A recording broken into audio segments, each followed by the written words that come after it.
জামাত ইসলামকে নিয়ে বেশি বাড়াবাড়ি করা এবং এদের সাথে বেশি ঘষাঘষি করা। আর এই যে একটা জামাত ইসলামের আমির এই শফিকুর রহমান সাহেব নিজেকে এমন আধুনিকতার তত্ত্ব দিচ্ছে যেগুলোর সাথে বাস্তবতার কোনো মিল নাই। জামাত ইসলামের একটা ধর্ম ব্যবসায়ী। আমার আজকের অতিথি জামায়াতে ইসলামের আমির ডাক্তার শফিকুর রহমান এবং যুক্ত আছেন বিএনপির সাবেক সংসদ সদস্য সৈয়দা আসিফা আশরাফি পাপিয়া। স্বাগত জানাচ্ছি আপনাদের দুজনকেই। আপনাকে অনেক ধন্যবাদ। আপনার কাছ থেকে শুরু করতে চাই, অনেক প্রশ্ন, যতটা সম্ভব উত্তর নেবার চেষ্টা করব। খালেদা জিয়া যখন বিদেশে যাচ্ছেন, লন্ডনে যাচ্ছেন, তখন জামায়াতের আমিরের সাথে প্রধান উপদেষ্টার বৈঠক চলছে বা বৈঠক হচ্ছে। এই ক্ষেত্রে আমি একটা কথা বলি, এই সরকারের সবচেয়ে অসহনীয় এবং অসহ্য বিষয় হচ্ছে এই জামাত ইসলামকে নিয়ে বেশি বাড়াবাড়ি করা এবং এদের সাথে বেশি ঘষাঘষি করা। আর এই যে একটা জামাত ইসলামের আমির এই শফিকুর রহমান সাহেব নিজেকে এমন আধুনিকতার তত্ত্ব দিচ্ছে যেগুলোর সাথে বাস্তবতার কোনো মিল নাই। জামাত ইসলামের একটা ধর্ম ব্যবসায়ী, ধর্মকে পুঁজি করে সাধারণ মানুষকে ধোঁকা দিয়ে এবং তাদের দাঁড়িপাল্লায় ভোট দিলে জান্নাতুল ফেরদৌস বরাদ্দ দেওয়া হবে, এই সমস্ত মিথ্যাচার করে তারা বিভিন্ন জায়গায় মহিলাদেরকে পাঠায় এবং নিজেরা যে এই সমস্ত প্রচার প্রচারণা চালিয়ে ধর্মভীরু মানুষকে বিভ্রান্ত করে রাজনৈতিক ফায়দা হাসিলের অপচেষ্টাকারী এই জামাত ইসলামকে ঠিক তেমনি ভাবে আমি অপছন্দ করি। তার কারণ এদের রাজনৈতিক সত্তাই হচ্ছে ধর্ম ব্যবসা করা। আর এই সরকারের সবচেয়ে জঘন্য লাগে যে একে নিয়ে এত বেশি বাড়াবাড়ি করে, এত বেশি ট্রাস্ট করে, এত বেশি আস্থাশীল হওয়ার চেষ্টা করে যে মানুষের চোখে কিন্তু এই সরকার ধরা পড়ে যাচ্ছে। কারণ বাংলাদেশের মানুষ মুক্তিকামী মানুষ, বাংলাদেশের মানুষ স্বাধীন চেতা মানুষ, বাংলাদেশের মানুষ মুক্তিযুদ্ধের চেতনায় বিশ্বাসী মানুষ। এই মুক্তিযুদ্ধ একটা মাত্র সংগঠনের কারণে মুক্তিযুদ্ধের চেতনাকে ক্ষতিগ্রস্ত করবে, আঘাত হানবে, এই জিনিসটা কিন্তু কেউ আমরা বরদাস্ত করবো না এবং আমরা বরদাস্ত করতে কিন্তু পারিও না। আজকে দেখেন যে সংস্থাপন এবং শিক্ষা মন্ত্রণালয় পুরো জামাত ইসলামের সমর্থিত ছদ্মবেশী শিবিরের কর্মীরা যারা ঢাকা বিশ্ববিদ্যালয় বিভিন্ন বিশ্ববিদ্যালয়ে পড়তো তাদেরকে প্রত্যেকটা জেলায় জেলায় ইভেন চাঁপাইনবাবগঞ্জের ডিসি পর্যন্ত ছদ্মবেশী শিবিরের সদস্য এবং উনি জামাত করে। ওপেন জামাত ইসলামের লোকেরা বলে বেড়ায় যে আমাদের ডিসি তো জামাত ইসলাম করে, আমাদের সংগঠন করে। তাহলে আপনি বলেন যে এইভাবে যদি প্রত্যেকটা জেলায় জেলায় ডিসি এবং তাদের শিক্ষা মন্ত্রণালয়ের এই আপনার শিক্ষা মন্ত্রণালয় আপনি জানেন যে প্রিজাইডিং অফিসার পুলিং অফিসার শিক্ষকরাই হয়, এইভাবে যদি তারা এই সরকার প্রমোট করে রিক্রুট করে তাহলে সামনের নির্বাচনকে আমরা আস্থাশীলতার জায়গায় নিয়ে যাব কিভাবে, এটাও কিন্তু ভাববার বিষয় আছে। এক এক অপশাসক এক খুনিকে সরাতে যে আর এক খুনিকে পুনর্বাসন আমরা কিন্তু করব না, বাংলাদেশের মানুষ কিন্তু সেটা করবে না। তো এই জন্য এই সরকারের বিন্দুমাত্র চেতনায় থাকা উচিত যে বাংলাদেশের মানুষ মুক্তিযুদ্ধের চেতনাকে ধারণ করে, লালন করে, বিশ্বাস করে, সম্মান করে, আনুগত্যশীল মুক্তিযুদ্ধের চেতনার প্রতি। অতএব নাড়াঘাটা যে যাই করুক মোটামুটি ভাবে একটু লেভেল রেখে এদের চিন্তা করা দরকার, এমন কিছু করা উচিত না যাতে তারা বিতর্কিত হয়। এই জন্য এই সরকারের এই ব্যাপারে এখন আরেকটা কথা বলি, এই সরকার সংস্কার মাঝে মধ্যে হঠাৎ হঠাৎ স্বপ্ন দেখার মতো করে সংস্কার কথা উচ্চারণ করে যখন রাজনৈতিক সংগঠনগুলো বেশি সোচ্চার হয় যে নির্বাচনের দিন তারিখ নিয়ে। এখন তারা যদি মনে করে যে ইচ্ছা মতো সময় নিয়ে দীর্ঘায়িত হওয়ার পরে হঠাৎ হঠাৎ আমরা সংস্কারের কথা বলে আমাদের ক্ষমতায়নটা দীর্ঘায়িত করব, এটাও কিন্তু অশুভ লক্ষণ হবে, অশুভ ইঙ্গিত হবে। এবং যে আগস্টের চেতনা, অভ্যুত্থান এবং 15 বছর যে আন্দোলনের একটা কামিয়াব লক্ষ্যে পৌঁছানোর যে স্পিরিটটা সেটা কিন্তু ব্যাহত হবে। এরা যখন ক্ষমতার বিপক্ষে থেকে ক্ষমতাসীনদের নিয়ে এরা সমালোচনা করেছে, আজকে এরা বাজার দর নিয়ন্ত্রণ করতে ব্যর্থ, মানুষ মেনে নিচ্ছে দাঁতে দাঁত চেপে যে হচ্ছে ঠিক আছে একটা অবৈধ শাসককে সরিয়ে এসছে একটু সময় দিই। আজকে ট্রাফিক জ্যাম এত বেশি ঢাকা শহর গোটা বাংলাদেশে, সেখান থেকে ধরেন মানুষ নাভিশ্বাস এবং কোথাও কোনো সিস্টেম নাই, শৃঙ্খলা নাই, প্রশাসন নীরব হয়ে বসে আছে, কোনো কার্যকারিতা নাই, টেবিল চেয়ার আছে, পোস্ট আছে, বেতন খাচ্ছে কিন্তু ভূমিকা নাই। কারণ প্রশাসনে এত অবৈধ শাসনের ক্ষমতা প্রয়োগ করে অভ্যস্ত হয়ে গেছে যে তারা বৈধ শাসনের কথা, কি করা উচিত, দায়িত্ব এবং কর্তব্য বোধটাও কিন্তু তারা ভুলে গেছে।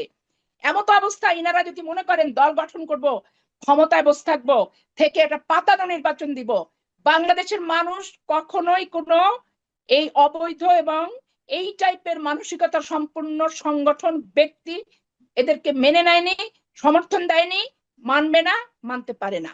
এটাই হচ্ছে চরম পাতানো সত্য কথা। নির্বাচনের সংখ্যা কেন করছেন?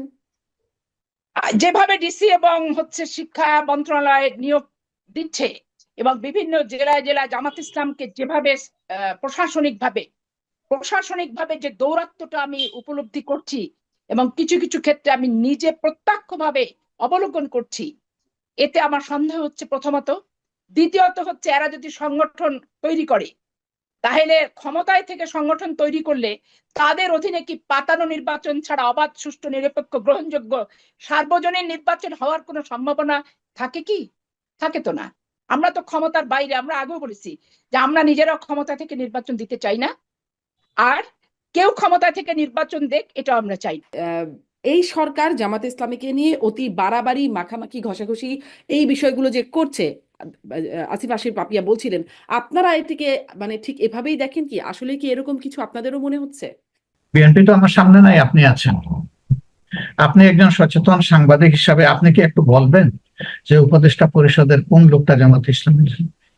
আপনার কি জানা আছে? একটু বলতে পারবেন? এটা আপনার জোট সঙ্গী, একসময়ের জোট সঙ্গী, তারা আপনাদের সম্পর্কে ধারণা পোষণ করছে। Nobody is there. তারা কারা? তাদেরকে আমি কোনো দলীয় পরিচয়, কারো প্রতি সহানুভূতিশীল, কারো প্রতি দুর্বল, তার অতীত রাজনৈতিক সংশ্লিষ্টতা, এই নিয়ে আমি তাদেরকে প্রশ্নবিদ্ধ করা আমার জন্য আমি উপযুক্ত নই। তাহলে আপনি কি বলবেন যে না, আপনার আসলে আপনাদের সাথে সরকারের বিশেষ কোনো সম্পর্ক বা কোনো প্রভাব নাই, আপনাদের সরকারের উপর কোনো গুরুত্ব নেই?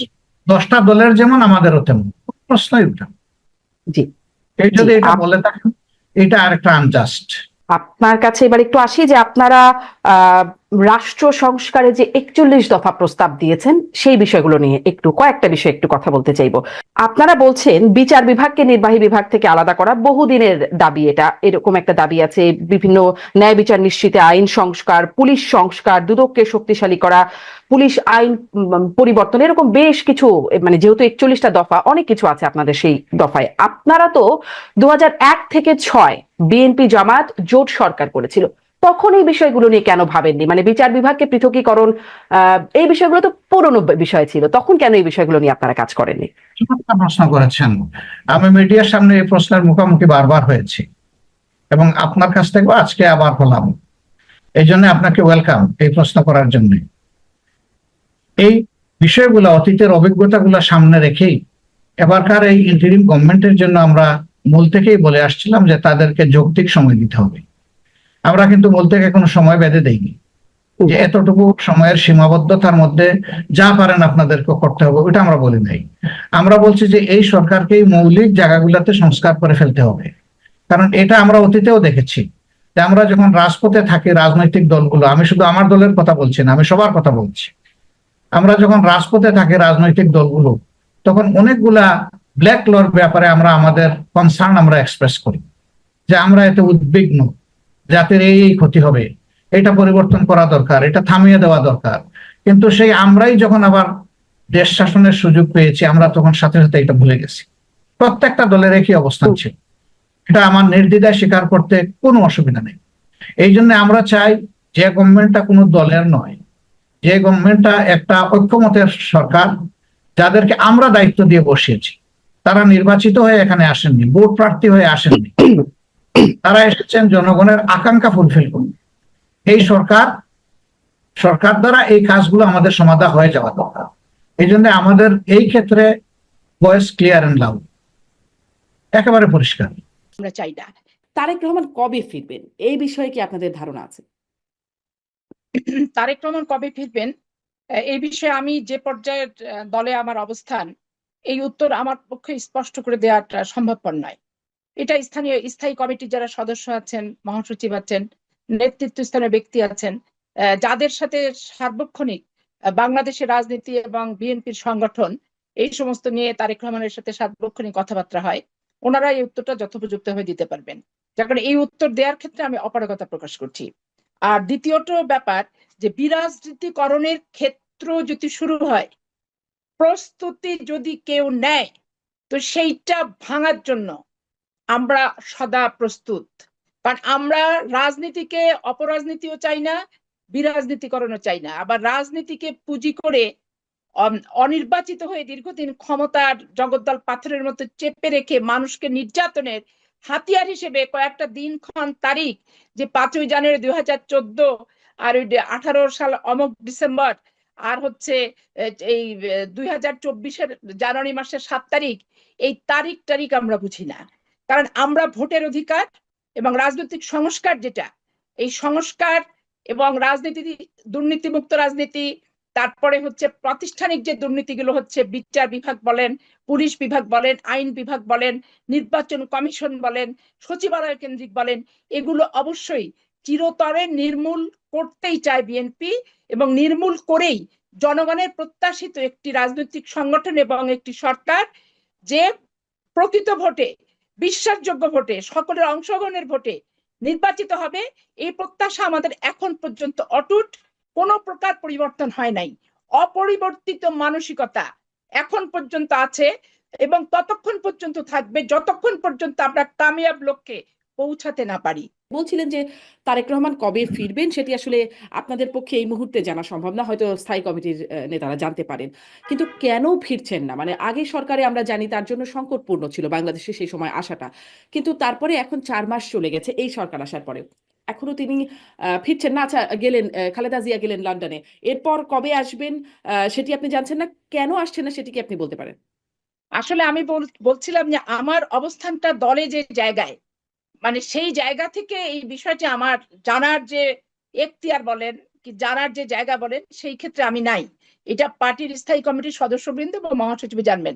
তবে আমার সুস্থ জ্ঞানে আমি যেটা বুঝি, যে তারেক রহমান সাহেব 15 বছর উনি এই যে পারিবারিক রাজনীতির যে বিষয়টা আসছে, রুহুল হোসেন প্রিন্স ভাই তুললেন, এখানে দেখেন জিয়াউর রহমান যখন নির্মম ভাবে নিহত হয় 30শে মে 1981 সালে চট্টগ্রাম সার্কিট হাউসে, তখন পার্টি বেগম খালেদা জিয়াকে ছাড়া বিভিন্ন জনকে নেতা বানিয়ে চালানোর চেষ্টা রাজনৈতিক সংগঠন বিএনপির লোকেরা করেছে।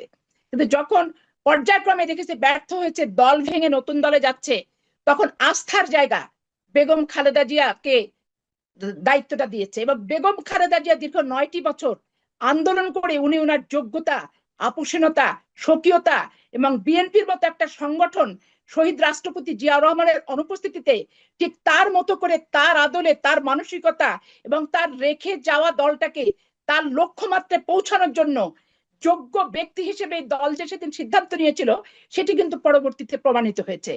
তারেক রহমান সাহেব বিএনপি ক্ষমতায় থাকাকালীন সময় পর্যন্ত 2006 সাল 1/11 আসার আগ পর্যন্ত পার্টিতে পোস্টফোলিও ভাবে কোথাও এমপি কি মন্ত্রী এগুলোর ভিতরে উনি কিন্তু ছিলেন না।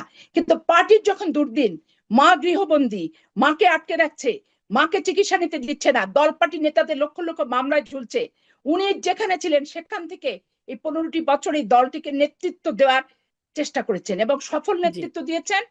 দল তার নেতৃত্বে সুসংগঠিত, তার নির্দেশিত কর্মসূচি এবং তার নির্দেশিত পথেই বাংলাদেশের বিএনপি পরিচালিত।